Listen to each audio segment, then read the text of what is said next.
సోదరులు, ముఖ్యమంత్రి గారి నియోజకవర్గం కొడంగల్లో అన్ని మండలాలతో పాటు మద్దూరు మండలం కూడా ఈరోజు విజిట్ చేసి చివరి దశకు చేరుకున్నటువంటి ఎస్ఐఆర్ ప్రక్రియని పూర్తి చేసుకునే కార్యక్రమంలో నన్ను కొడంగల్ కోఆర్డినేటర్ గా నియమించినందుకు ముఖ్యమంత్రి గారికి, అలాగే మా పార్టీ నాయకులకు, మీనాక్షి నటరాజన్ గారికి, పిసిసి గారికి ముందుగా ధన్యవాదాలు తెలియజేస్తూ, మరి ఇన్ఛార్జ్ అయినటువంటి తిరుపతి అన్న గారికి కూడా ధన్యవాదాలు తెలియజేస్తూ, ఈరోజు మద్దూరు మండలంలో 44 బూతులు ఉన్నాయి, బిఎల్ఏలు ఉన్నారు. బిఎల్ఏలతో కలిసి బిఎల్ఏలు పూర్తి స్థాయిలో మరి సమయాన్ని వెచ్చించి పనిచేసి, ఇది అనేది ఒక జీవిత లక్ష్యం. ఓటు అనేది అందరికీ తెలిసినటువంటి విషయమే.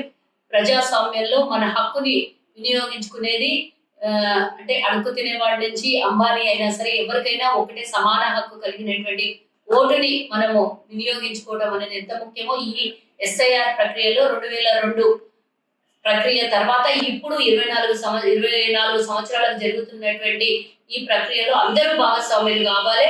అప్పుడు పాల్గొన్నటువంటి వాళ్ళు మళ్ళీ ఇప్పుడు దాన్ని ఓటును నమోదు చేసుకోవాలి. కొత్త వాళ్ళకి మళ్ళీ తర్వాత అవకాశం వస్తుంది. ఈ రోజు సుమారుగా 44 బూతులలో మనం ఇచ్చినటువంటి సమయము ఈ నెల జూలై 24 వరకు ఉండే.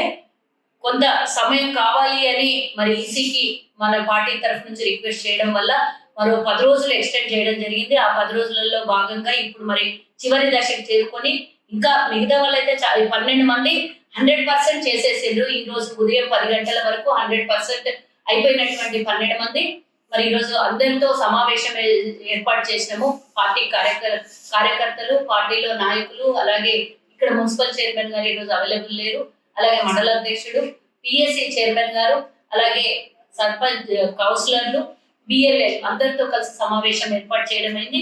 మిగతా వాళ్ళు కూడా 5, 6, 4 ఓట్లు నమోదు చేసే ప్రక్రియ ఉంది.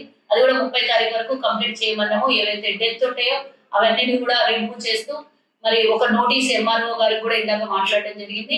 నోటీస్ ప్రక్రియ ఈరోజు గ్రామ సభలు కూడా పెట్టి చనిపోయినటువంటి వాళ్ళని లిస్ట్ లో నుంచి తీసేసి మరి మిగతా వాళ్ళని ఓటు నమోదు చేసే ప్రక్రియ, షిఫ్టింగ్స్ ఉంటాయి, అలాగే డబుల్ ఓటింగ్స్ ఉంటాయి. ఇవన్నీ ప్రక్రియలో చురుకుగా చాలా సమయాన్ని వెచ్చించి పార్టీ కోసము కార్యకర్తలు ఈ రోజే ఎలక్షన్స్ ఉన్నాయి అన్నట్టుగా అందరూ కష్టపడి పనిచేసిన వాళ్ళందరికీ కూడా 44 మంది బిఎల్ఏలకు వారితో పాటు సహకరించినటువంటి సర్పంచులు, అలాగే మన నాయకులు, కాంగ్రెస్ పార్టీ నాయకులు అందరికీ కూడా ధన్యవాదాలు తెలియజేస్తూ, ఇక ఈ 1000 మందికి సుమారుగా ఇంకొక 1000 ఓట్లు నమోదు చేసుకుంటే సరిపోతుంది. ఈ బిఎల్ఏ ఫార్మ్స్ ఫిల్అప్ చేస్తే ఆ 1000 కూడా 30 తారీఖు డెడ్ లైన్ ఇచ్చినాము. 3వ తారీఖు ఫైనల్ డేట్ కాబట్టి ఏమైనా చిన్న మార్పులు చేర్పులు, కొంతమందికి ఐడెంటిటీ లేదు, అవన్నీ ఏమైనా ఉంటే కనుక మళ్ళీ 2-3 రోజుల రిహార్సల్స్ ఉంటుంది. మొత్తం అందరినీ కలిపి మరోసారి కూడా సమావేశం ఏర్పాటు చేస్తాము.